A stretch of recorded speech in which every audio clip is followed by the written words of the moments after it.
Oke, kita lanjutkan ya setelah pada video sebelumnya terkait dengan bunyi-bunyian atau nada dan suara dalam model diagnosa 5 unsur. Nah, kita lanjutkan kepada bau.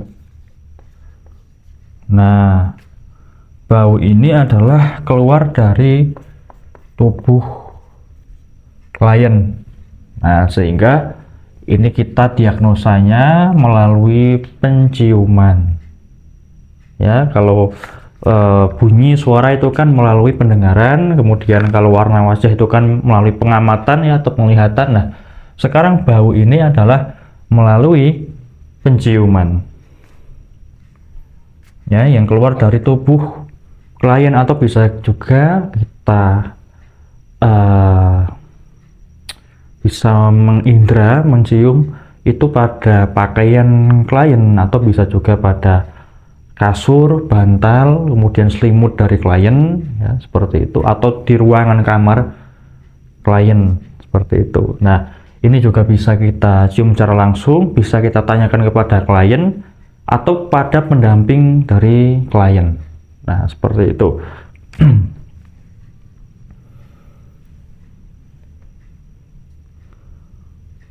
Kita mulai kepada yang pertama, yaitu pada unsur kayu ya, liver. Itu ketika dia bermasalah itu akan timbul bau tengik atau tengik ya. Nah, ini bau tengik ini adalah bau yang mirip dengan makanan yang busuk ya. Ini unik ya, karena masih pakai bahasa istilah tradisional ya, bau tengik ya, bau makanan busuk, yang menandakan ada masalah di liver ya, di dalam unsur kayu. Yang bisa menandakan ada panas di liver yang ditimbulkan dari G liver yang macet, energi liver yang macet. Kemudian kita lanjutkan ke unsur api terlebih dahulu. Nah, pada unsur api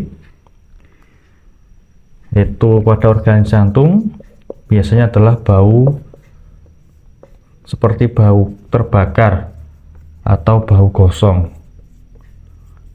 Nah, yang bisa muncul dari keringat klien ya, bau-bau tubuh dari si klien. Nah, ini bisa menandakan ya bahwa ada masalah di dalam jantung, misalnya adalah api jantung atau panas di jantung. Nah,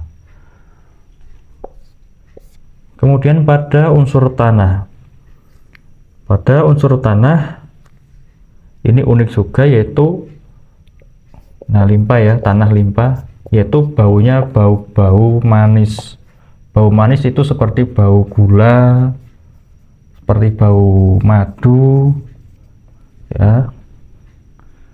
Kemudian bau buah-buahan atau sayur-sayuran yang rasanya manis, seperti jagung manis, itu menimbulkan bau seperti ya khas bau-bauan manis ya. Nah, ini bisa menandakan bahwa limpa sedang kekurangan G ya, kekurangan energi, atau limpa itu masih di dalamnya menyimpan kelembaban. Di sekitar limpa atau di dalam limpa itu menyimpan satu kelembaban, yang kelembaban ini bisa mengganggu sirkulasi Qi atau mengganggu jalannya dari Qi atau energi, menghalangi ya. Nah, kemudian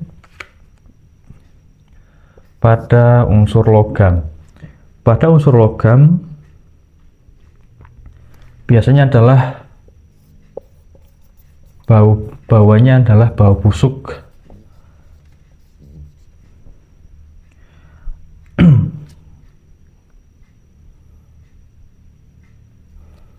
Nah, bau busuk pada paru-paru, organnya paru-paru. baunya bau busuk. Ini ketika contohnya adalah ketika paru-paru ini menyimpan dahak, ya, pada batuk yang berdahak, kemudian pada penyakit yang terkait dengan paru-paru, ya, bronkitis, tuberkulosis dan lain sebagainya, yang kemudian di situ ada dahak atau ada cairan paru-paru yang kemudian menyebabkan pembusukan di dahak itu tadi, ya. Selain bau busuk, bisa juga bau amis, ya, karena lendir itu tadi, karena apa? Karena berhubungan dengan pembusukan dahak atau juga penyimpanan dahak, yang bisa jadi baunya menjadi busuk atau amis. Kemudian yang terakhir adalah pada unsur air, yaitu ginjal.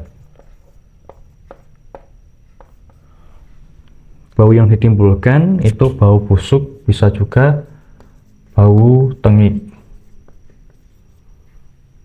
Nah, ini pada ginjal atau pasangannya berarti, ya, yaitu gandum kemih. Jadi semuanya ini adalah organ yang disebutkan di sini atau organ pasangannya, organ yin atau organ yang. Nah, ini biasanya ketika bau busuk atau tengik ini biasanya karena ada panas, ya, panas di ginjal maupun di kandung kemih. Bisa juga pada ginjal itu baunya adalah amis, karena pada ginjal dia gagal mengubah air sehingga timbul kelembapan, nah, sehingga baunya bisa amis juga.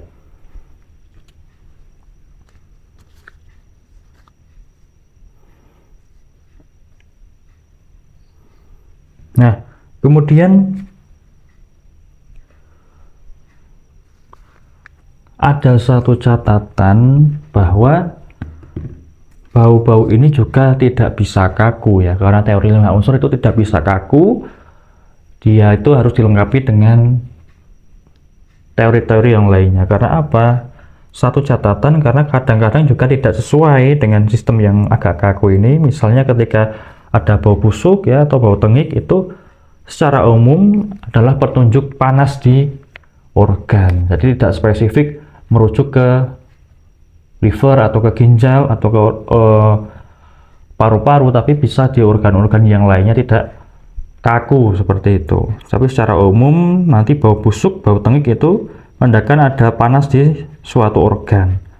Nah, seperti itu. Bisa juga bau seperti bau kulit, bau khas kulit, itu bisa menandakan panas lembab di organ tertentu, ya. Kemudian juga nanti ketika ada bau amis, itu bisa menandakan adanya dingin di tubuh, di organ, dan disertai dengan kelembapan. Nah, itu jadi ini tidak bisa kaku.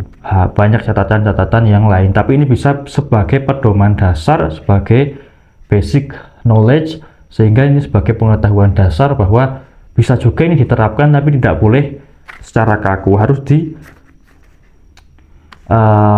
gabungkan dengan teori-teori yang lainnya, dilengkapi dengan teori yang lainnya. Nah, oke, mungkin ini dulu terkait dengan bau-bauan, ya, melalui diagnosa melalui penciuman, teori 5 unsur, dan kita lanjutkan pada diagnosa, ya, yang selanjutnya.